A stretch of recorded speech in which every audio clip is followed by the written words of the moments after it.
Hello guys, അസ്സലാമു അലൈക്കും. ഇന്നെല്ലാത്തിനും നുള്ളിപ്പൊറക്കി അങ്ങോട്ടാ പോണെന്നല്ലേ നിങ്ങളെ ഫസൽ ഫാമിലിന്റെ പേരേക്ക്, അതായത് ഞങ്ങളെ തറവാട്ടേക്ക്. നമ്മളെ കാക്ക നാളെ ഗൾഫിൽ പോവാണേ. അപ്പൊ അവിടെ തിന്നാണ്ടാക്കിക്കണേ. അപ്പൊ നമ്മളെയും വിളിച്ചിക്കണേ. അപ്പൊ എല്ലാരും ഓട്ടോറിക്ഷയിൽ അട്ടിയിട്ട് പോണ പോക്കാണ് നിങ്ങൾ ഈ കാണുന്നത്. വണ്ടിയിൽ ചെല്ലല്ലേ നമ്മളെ ആൾക്കാരെ കൊടുക്കൊന്നുമില്ല കേട്ടോ. അത് തലയിലായാലും മടിയിലായാലും നമ്മളെ കൊണ്ടുപോകും. ഇതാണ് നമ്മളെ പൊന്നാര താത്ത നെഞ്ഞൊത്തിരിക്കണ പോരാൻ്റെ ഗർഭിണിയാണ്. അങ്ങനെ 5 മിനിറ്റത്തെ യാത്രക്ക് ശേഷം നമ്മൾ തറവാട്ടിൽ എത്തിട്ടോ. ഞാൻ അടുത്ത ടാസ്ക് അറിയുന്ന ആ കുന്നാണ്. ആ കുന്ന് കയറി കഴിഞ്ഞാൽ നമുക്ക് പെട്ടെന്ന് പോയി അവിടുത്തെ വെള്ളം കുടിച്ചോ. പറഞ്ഞാൽ തന്നെ ഞങ്ങൾ ആദ്യം പോയത് വെള്ളം കുടിച്ചാണ്. അവിടെ ചെന്നെത്തി അമ്മായി നല്ല വെള്ളം ഉണ്ടാക്കി വെച്ചു. പിന്നെ നമ്മൾ അങ്ങോട്ട് കുറച്ച് വർത്താനൊക്കെ പറഞ്ഞ് നമ്മൾ നേരെ പോയത് അടുപ്പത്ത് കാട്ടോ. ചോറായിട്ടില്ലേ നമ്മളെ വെക്കണത്. നമ്മൾ അവിടെ എത്തിയപ്പത്തിന് പോലെ ചോറിനുള്ള വെള്ളം കഴിച്ചിട്ടുണ്ട്. അപ്പൊ നമ്മളെ പണി ഈസി ആയി. നമ്മൾ ആദ്യം തന്നെ കോഴിക്ക് മസാല കൂട്ടലാണ് തുടങ്ങിട്ടോ. മന്തിയാണ്. മന്തിക്ക് കോഴിയല്ലേ മെയിൻ. നമ്മൾ പണ്ടാരി പണി തുടങ്ങിയത്.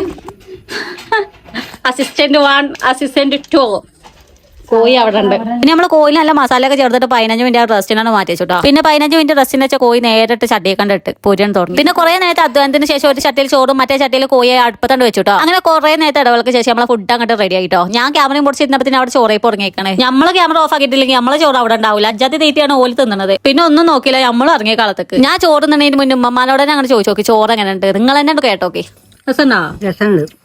തിന്നായിരിക്കണ നേരത്തെ ഇച്ചുങ്ങളോട് ഒന്നുള്ളൂ പറയാൻ. ഫസ്റ്റ് ഇട്ടിട്ടില്ലേ സെക്കൻഡ് ഡേയിൽ എടുക്കാം, അല്ലെങ്കിൽ അവസ്ഥ ഞാൻ കാട്ടിത്തരാം.